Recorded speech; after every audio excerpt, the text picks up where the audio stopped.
Último minuto. Bien, son las 11:12. Vamos al balance a esta hora desde La Moneda y está el ministro París. A todas y a todos. Muchas gracias a los medios de prensa que nos acompañan día a día en esta entrega de información. Hoy día nos acompañan, la doctora Jimena Aguilera, que es miembro del Consejo Asesor en Pandemia del Ministerio de Salud, y el doctor Pablo Vial, que también es miembro asesor del Grupo de Expertos en Pandemia del Ministerio de Salud, además de mis habituales o semi-habituales acompañantes del Ministerio de Salud. En primer lugar, quiero destacar que seguimos viviendo una situación difícil desde el punto de vista sanitario.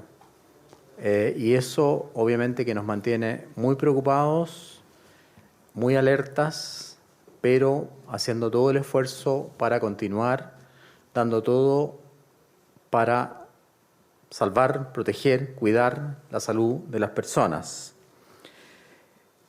Agradecemos nuevamente el esfuerzo enorme del sistema público de salud y hemos pedido un esfuerzo adicional. Estamos pidiendo un esfuerzo adicional y este se ha hecho entregando nuevos equipos de ventilación mecánica y nuevos equipos de oxígeno de alto flujo. Sin embargo, quiero recalcar algo. Ninguno de estos esfuerzos, y por eso justamente hemos querido cambiar el foco de la atención, ninguno de estos esfuerzos serán suficientes si la población no cumple con la cuarentena, no cumple con el distanciamiento físico, no cumple con el lavado de manos, no cumple con el toque de queda. Llamamos una vez más, reiteramos una vez más, incluso les rogamos, o como dijo ayer el alcalde Cuadrado, acudimos al patriotismo de las personas para que se mantengan en su casa. Quédate en casa. El resto del esfuerzo hay que seguir haciéndolo, obviamente, pero el esfuerzo principal es el esfuerzo individual de la población, de cuidarse, de evitar circular si no es necesario. Agradecemos también el esfuerzo que ha hecho los hospitales de las Fuerzas Armadas, los hospitales universitarios, las clínicas privadas que han aumentado su cantidad de camas UCI de 580 a 1.200 camas UCI que se han integrado al sistema público, al sistema de salud integrado público-privado para atender las necesidades de esta pandemia. A continuación, le dejo la palabra a nuestra subsecretaria de Salud, la doctora Paula Daza. Muy buenos días. Como todos los días vamos a pasar al reporte de los casos de las últimas 24 horas en nuestro país. En el mundo la pandemia sigue azotando al mundo entero, aumentando en forma considerable. Sigue siendo la situación de las Américas el continente más crítico. ¿Cuál es la situación de nuestro país en las últimas 24 horas? En el día de ayer se registraron 5.013 casos nuevos, de los cuales 4.498 son personas sintomáticas y 515 son personas asintomáticas. La cifra total de personas diagnosticadas con COVID-19 asciende a 184.449, de las cuales 24.834 son activas. En cuanto a los fallecimientos que se han registrado en el registro civil en las últimas 24 horas, hay 21 personas, los cuales llevan un total de personas fallecidas de 3.383 en nuestro país.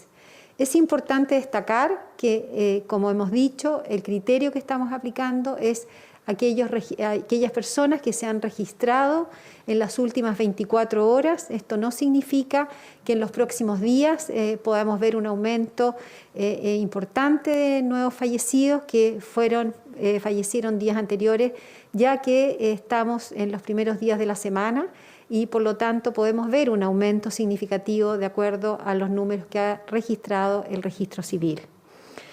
Con respecto al número de personas hospitalizadas, hay 1.727 personas se encuentran hospitalizadas en unidad de cuidados críticos, de las cuales 376 están en estado crítico. Y en relación al número de ventiladores mecánicos, se encuentran disponibles en todo el país, en la red COVID de nuestro país, 377 ventiladores disponibles. Y aquí es muy importante destacar que podemos ir fortaleciendo el número de camas críticas, podemos tener algunos ventiladores disponibles. Sin embargo, hacemos un llamado profundamente a la ciudadanía que debemos contener esta pandemia, y la manera de contener esta pandemia es que todos nos comprometamos a seguir tomando las medidas más simples, que son el lavado de manos, el distanciamiento social, el uso de mascarillas y quedándonos en la casa. Es fundamental para que las personas efectivamente puedan mantenerse en sus casas, y es fundamental para contener este brote y no tener más personas en estado crítico en forma hospitalizada. Con respecto a la red de laboratorios, en el día de ayer se informaron 14.575 exámenes de PCR, lo que alcanza un total a la fecha de 873.533 exámenes en nuestro país. En relación a las residencias sanitarias, que es el lugar donde aquellas personas deben realizar su aislamiento, todas aquellas personas que no pueden contar con un lugar para realizar un aislamiento efectivo, deben ser trasladadas a una residencia sanitaria. El número de residencias sanitarias, de momento disponibles, hay 131 recintos, con 12.043 cupos, de los cuales 4.661 se encuentran ocupados. Quiero reiterar que hay un call center a nivel de todo nuestro país, que es el 800-726-666, al cual las personas pueden llamar para tener información de las residencias sanitarias, y aquellas personas que requieren trasladarse a una residencia sanitaria se comuniquen con el call center para poder hacer la gestión y trasladarlas a una residencia sanitaria. Finalmente, queremos reiterar la estrategia que hemos implementado en nuestro país, que es el testeo, identificación de las personas que son COVID positivo, hacer su trazabilidad, encontrar a sus contactos estrechos y aislarla. Y es por eso que estamos fortaleciendo la red de laboratorios en forma importante. Hemos seguido fortaleciendo la red de laboratorios, y a través de la Subsecretaría de Ciencias, que ha trabajado en forma importante, y agradecemos a las universidades, a las sociedades científicas. En la última semana se han implementado 6 laboratorios más de las universidades en nuestro país, y en los próximos días ya se está trabajando y se está agilizando el proceso de certificación de 12 laboratorios más de universidades para poder aumentar esa capacidad de testeo, para llegar a encontrar a todas aquellas personas que son COVID positivo y necesitan realizar su aislamiento. Muchas gracias, doctora Paula Daza, subsecretaria. Estamos acogiendo con esa medida algunas de las propuestas de grupos que han dicho que hay que aumentar el testeo, y estamos absolutamente de acuerdo. Quiero darle la palabra al doctor Rafael Araoz, director o jefe del Departamento de Epidemiología, ya que también a través de las palabras de él vamos a acoger otras sugerencias de grupos de expertos, en el sentido de que, con respecto al número de casos, se va a anunciar un ajuste, el cual va a ser anunciado por el doctor Araoz. Rafael. Buenos días, ministro, subsecretaria, Jiménez, Pablo. Como dice el ministro, hoy voy a hablar de algunos ajustes que haremos al número de casos. Todos saben, o la mayoría de ustedes saben, que para poder contar con información completa de la pandemia, de los casos de COVID-19 en Chile, usamos una plataforma que se llama Epivigila.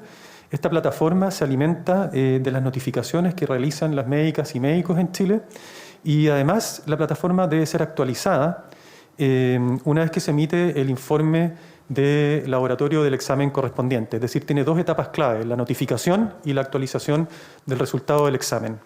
Producto de la pandemia y al estrés que ha sido sometido el sistema asistencial en forma completa durante estos meses, estas acciones han tenido algunas demoras que pueden haber sido importantes, y por esto nosotros nos metimos en profundidad en el tema, hemos investigado y hemos detectado que existe un número importante de personas que ya sean no han sido notificadas o bien su estado no ha sido actualizado en Epivigila, es decir, continúan como pendientes. Este grupo de personas no notificadas o sospechosas o pendientes tienen PCR positiva, es decir, se hicieron de todas maneras un examen que resultó positivo y constituyen de esa manera casos confirmados. El número al cual ascienden este grupo de pacientes son 31.412 y son casos que fundamentalmente se encuentran en la región metropolitana y que se distribuyen, y esto es importante decirlo, a lo largo de todo el periodo pandémico. El ajuste de este número de casos al número total lo haremos mañana en el informe diario que se reporta, que ustedes conocen, y la desagregación, es decir, el detalle del lugar y del tiempo donde ocurrieron, van a aparecer en el informe epidemiológico que se entregará el viernes o sábado, dependiendo de la disponibilidad de la información. Esto, en todo caso, este ajuste es súper importante también mencionar, es algo habitual en una situación como la que estamos viviendo, en una pandemia, y volveremos a hacer todos los ajustes que sean necesarios en el futuro en la medida que detectamos situaciones como esta. Dicho esto, y entendiendo toda la complejidad de la pandemia, hacemos un llamado a todas las personas e instituciones que participan en el sistema de salud, desde médicos a laboratorios, que hagan sus máximos esfuerzos para notificar y actualizar Epivigila en la forma más oportuna posible. Ministro.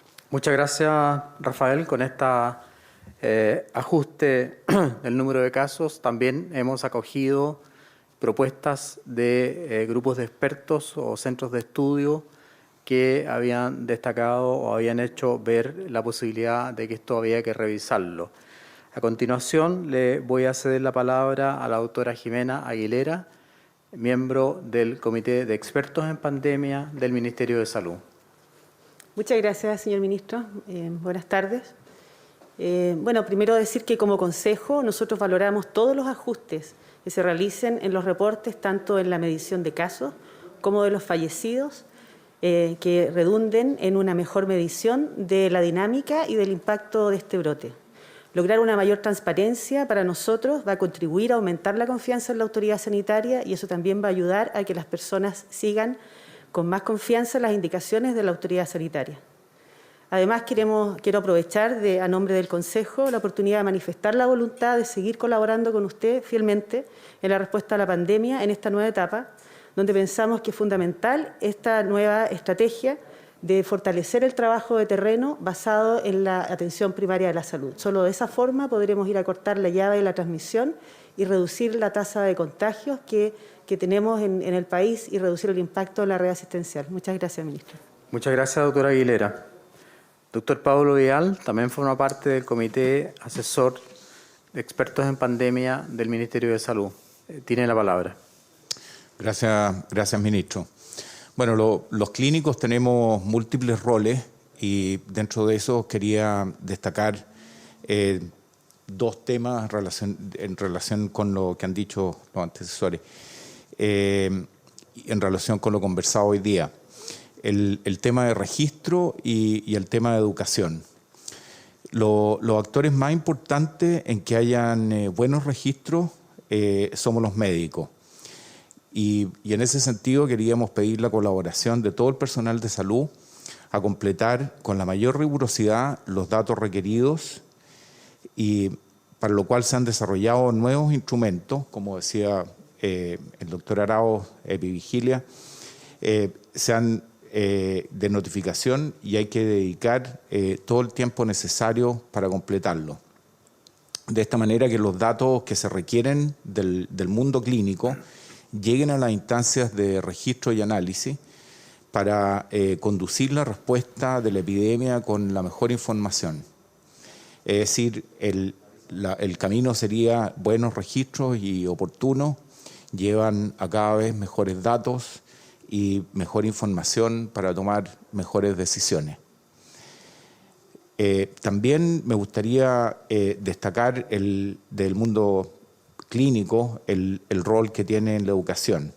Quería insistir en el rol que tenemos todos, los que pertenecemos al personal de salud, en educar y orientar a los pacientes en las medidas de prevención, realmente darnos el tiempo de explicar, dado que el virus está en las personas, hay que dedicar tiempo y esfuerzo educativo para que se respeten las normas de aislamiento, de cuarentena y todas las medidas preventivas que ha mencionado el ministro. Muchas gracias. Muchas gracias, doctor Vial. Pasamos entonces a las preguntas de los periodistas. Muy buenos días. Ministro, sobre una información que se dio a conocer hace pocos minutos, ¿tiene usted antecedentes del fallecimiento del alcalde de Tiltil, Nelson Orellana? El 29 de mayo él reportó que padecía coronavirus, falleció por una intervención quirúrgica. La pregunta es si incidió su estado COVID positivo en este deceso. Lo otro, ministro, a un mes de la cuarentena en la región metropolitana, un estudio publicado por Espacio Público pide que se aumenten las medidas restrictivas. Establece que el Gran Santiago debe entrar, lo dicen ellos textualmente, en hibernación, como una ciudad dormida. Esto ante la preocupante alza de contagios. Primero, ministro, ¿usted comparte este diagnóstico? Y lo otro, ¿es necesario endurecer las medidas, como por ejemplo adelantar el toque de queda, todo esto para reducir la movilidad? En primer lugar, quiero enviar mis condolencias más sentidas a la familia del alcalde de Tiltil, a la comunidad de Tiltil, lugar por la cual pasamos habitualmente cuando vamos hacia el norte y que está ligada a la historia de Chile. Recuérdense ustedes de Manuel Rodríguez. Así que todas mis condolencias, toda mi ayuda, todo mi apoyo a esa comuna, al alcalde que falleció y a su familia. No puedo yo diagnosticar a la distancia y saber si el coronavirus influyó o no en su deceso. Tenemos la información de que él tenía una enfermedad de base. En segundo lugar, con respecto a las propuestas de Espacio Público, se refiere usted, todas esas propuestas que tienen que ver con la toma de decisiones con respecto a cuarentenas, hibernación, toque de queda, se manejan los días miércoles en el comité ampliado de expertos que dirige el presidente de la República, donde se escuchan todas las propuestas, se estudian en forma calmada, con evidencia, basada en la evidencia, y ellos serán los encargados de dar respuesta a esas solicitudes. Nosotros estamos llanos a escuchar todas las posibilidades, pero esas hay que estudiarlas, hay que valorarlas, hay que evaluar bien cuál es el impacto, por un lado, en salud, pero también cuál es el impacto social de esas medidas. Así que esa respuesta va a ser dada mañana, miércoles, como se hace habitualmente, por el comité de expertos que asesora al presidente de la República en estas materias. Ministro, usted dijo también en la mañana, si la gente no entiende por la razón, vamos a tener que aplicar más fuerza. ¿A cuáles de esas medidas de fuerza usted se refiere concretamente? No, yo me refería a que cuando formamos la mesa social COVID-19, mirando el escudo de Chile, que está aquí en una de las puertas de la Moneda, yo dije, preferiría, obviamente, que en Chile la gente respondiera por la razón y no por la fuerza. Y obviamente que si se siguen manteniendo las tasas altísimas de circulación, el incumplimiento de a veces la cuarentena, a veces el toque de queda, habrá que buscar otras formas de aumentar el control. Y agradezco la tramitación rápida que está sufriendo en el Senado justamente el aumento de penas para aquellas personas que no cumplen con lo que debe cumplirse en esta etapa de pandemia en relación a la salud y, por ejemplo, esa es una de las medidas adecuadas. Ministro, buenos días. A las clínicas privadas también se les había pedido un esfuerzo adicional, pero ya hay reportes que ellos dicen que están al tope, llegando al máximo. ¿Qué información manejan desde el Ministerio con respecto a eso y a la utilización de ventiladores, de camas UCI? Y si es que quizás se les va a pedir un esfuerzo adicional a las clínicas para seguir aumentando los cupos en medio de la emergencia. Le vamos a pedir y les estamos pidiendo un esfuerzo adicional a las clínicas. Yo adelanté que ya se han aumentado el número de camas de 580 a 1.200 camas. Hoy día se van a entregar ventiladores mecánicos y máquinas para entregar oxígeno en alto flujo. Quisiera recalcar acá que los ventiladores mecánicos se arriendan a las clínicas, no quedan en poder de las clínicas y después deben volver al sistema público de salud. Ellas han respondido en forma adecuada y no solamente las clínicas. Hay que reconocer el esfuerzo enorme de los hospitales universitarios y también de los hospitales de las Fuerzas Armadas, pero obviamente, como dice usted muy bien, le estamos pidiendo un esfuerzo adicional, ya que es necesario, yo dije al comienzo, por la situación difícil que estamos viviendo. Hola, ministro. Buenos días. Salió un nuevo informe COVID-19 elaborado por la Escuela de Salud Pública de la Universidad de Chile, en donde se señala que los datos entregados por el MinSal no permiten hacer una modelación en torno a la pandemia, por lo que no seguirán haciéndolo justamente en base a los datos que entrega el Ministerio. Enfatizan en la necesidad de hacer un cambio en la estrategia del análisis. ¿Se pretende tomar en cuenta esa recomendación y cuál finalmente su percepción respecto a esa afirmación en el estudio? Y también le quería consultar por una carta que enviaron los directores de escuelas de salud universitarias, incluida Jimena Aguilera, que ahora está en el panel, en donde piden mecanismos más inclusivos en la toma de decisiones, por ejemplo, un comando central que incluya al Consejo Asesor. ¿Eso está dentro de las posibilidades? A ver si puede responder usted y también Jimena Aguilera, aprovechando que se encuentra en el panel. En primer lugar, le voy a dar la palabra a Rafael Arauz para que se refiera justamente al tema que usted nombra relacionado con el informe de la Universidad de Chile. Y obviamente si Jimena quiere participar, también le cedo la palabra. Rafael. Gracias, ministro. Gracias por la pregunta. Conozco muy bien el trabajo del grupo del doctor Canals, el doctor Cuadrado y otros doctores y académicos que participan en ese informe. Han hecho un gran esfuerzo y lo valoramos. Es nuestra intención conversar con ellos. Tenemos una mesa de datos, ¿cierto?, que ha trabajado durante todo este tiempo el ministro Cub, Demian Arancilla y el grupo de la gente del Ministerio de Ciencia, donde hay muchas de estas personas que participan y la idea es que a través de la mesa de ciencia podamos canalizar todas las necesidades y todos los requerimientos que tengan los investigadores y a través de preguntas concretas nos puedan entregar soluciones concretas. Por supuesto que vamos a conversar con ellos y con otros grupos más. Gracias, Rafael. Jimena, ¿quieres referirte al tema? Gracias. Sí, reiterar que efectivamente a nombre de las escuelas de salud pública se circuló una carta de todos los centros formadores, que somos más de 20 universidades, en las cuales nos ponemos a disposición del ministro para colaborar en la respuesta a la pandemia, para colaborar tanto en la capacitación, para colaborar con nuestros alumnos, si es posible, y también para sugerirle algunas recomendaciones, entre las cuales está el tener un mecanismo más participativo y inclusivo en la conducción del brote. Yo creo que esas recomendaciones van muy en tono de lo que hemos visto en estos días en el cambio de gestión del Ministerio de Salud y, por lo tanto, por supuesto que yo me hago cargo de lo que estamos planteando como Escuela de Salud Pública y de hecho se lo hemos planteado también como Consejo Asesor, el tema de la transparencia, la inclusividad, la participación en la toma de decisiones, de manera que nos sintamos todos incluidos en la respuesta a esto, que es un desafío que no es de un gobierno, sino de un país. Gracias. Muchas gracias, Jimena. Las escuelas de salud pública son fundamentales y la salud pública como una ciencia de la medicina también es fundamental, creo yo, en estas circunstancias y en otras también. Así que nosotros vamos a acoger, vamos a estudiar el documento, yo no lo he leído, y vamos a acoger, obviamente, las sugerencias que podamos, a las cuales podamos darle una respuesta positiva.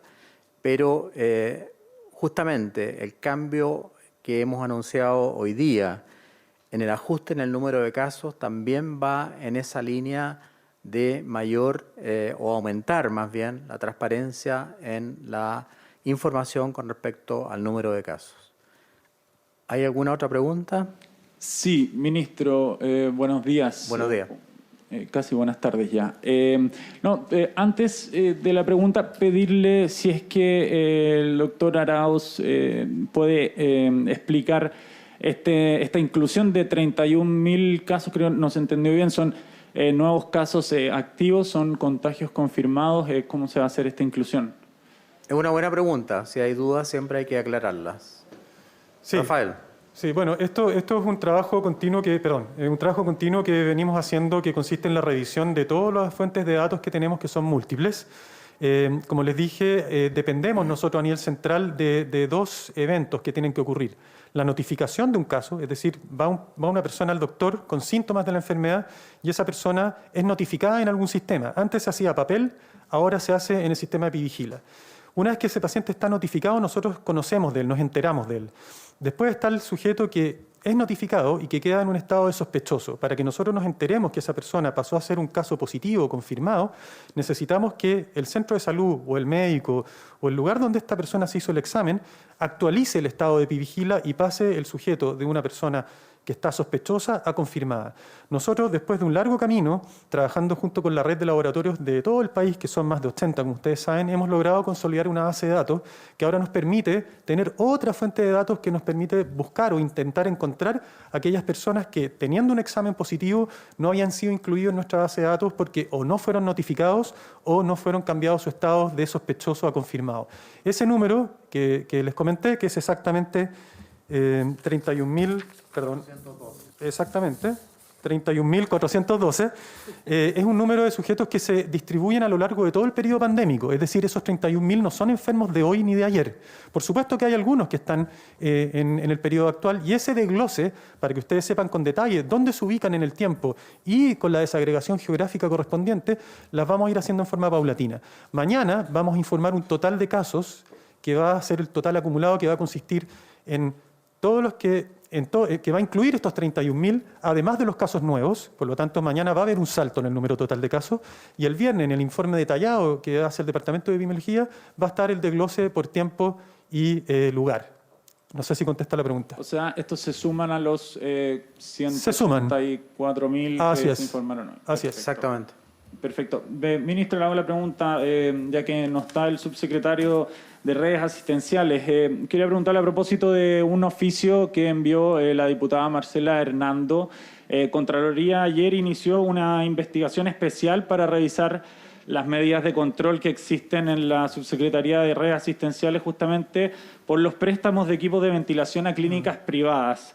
Se ha dicho que estos se entregan en calidad de préstamo, pero según se ha denunciado, no habría ningún acto administrativo de por medio.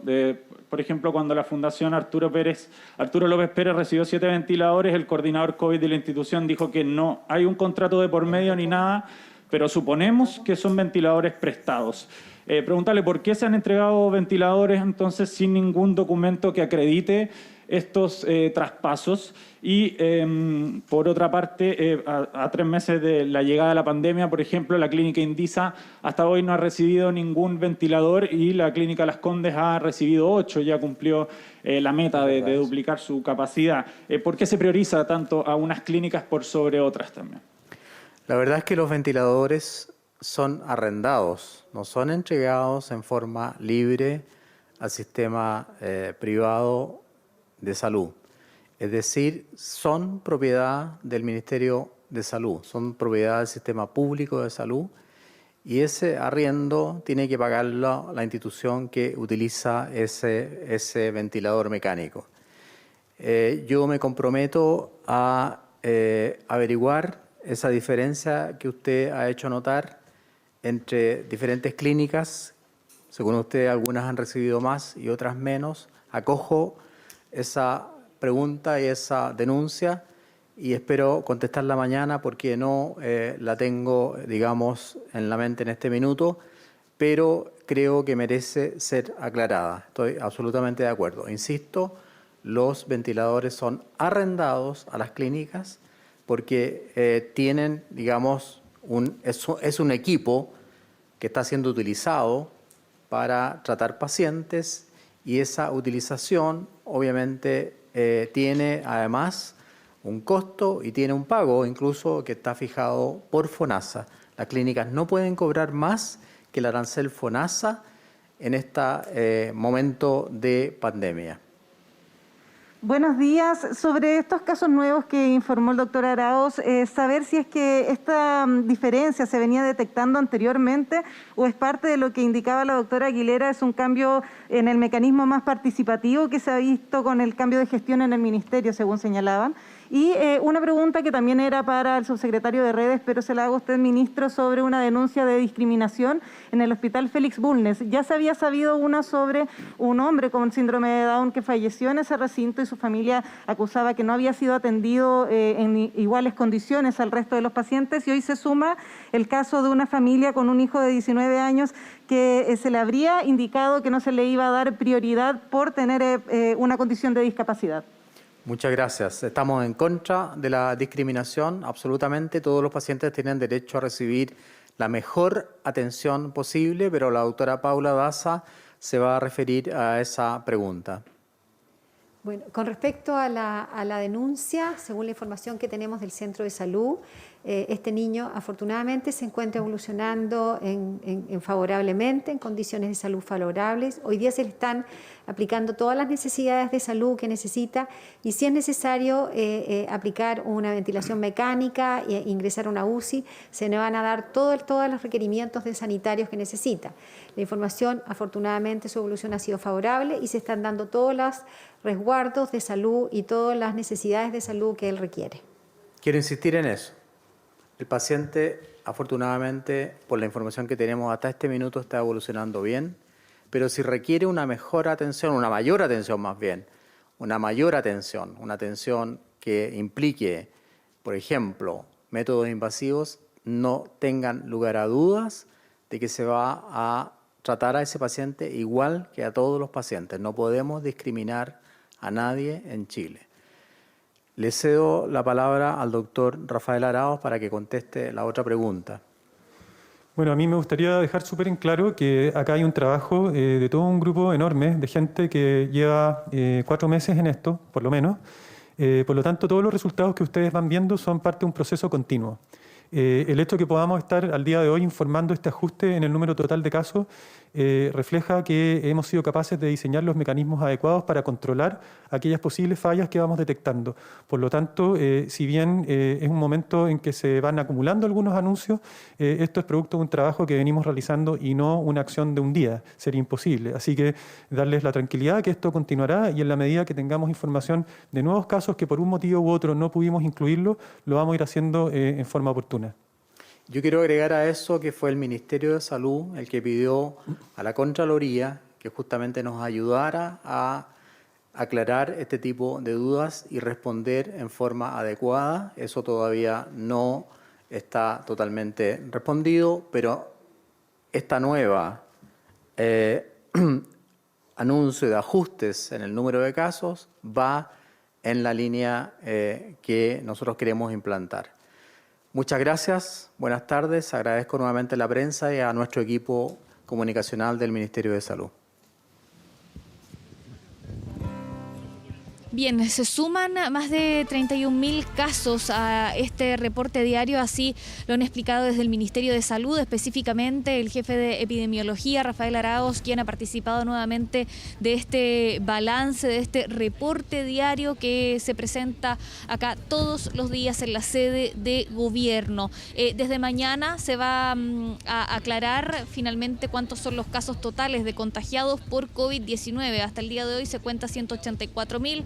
Mañana se hará el ajuste final y lo que han asegurado es que esto es un trabajo continuo, la contabilización de personas que se han contagiado, la contabilización de personas que han fallecido es un trabajo que se está realizando de forma constante, y eso explica por qué se van haciendo estos ajustes en cuanto al balance de cómo ha avanzado la enfermedad aquí en nuestro país. Lo cierto es que se han reportado más de 5.000 casos nuevos de COVID-19 en esta fecha y también se reportan nuevos fallecimientos. Los lunes y martes son menores los números de personas que se han registrado en el registro civil como fallecidos, pero esto no quiere decir que hayan disminuido los casos. Lamentablemente es por la metodología que se está utilizando para contabilizar el número de personas fallecidas por el COVID-19. Sí, Valentina Reyes, muchas gracias por toda la información.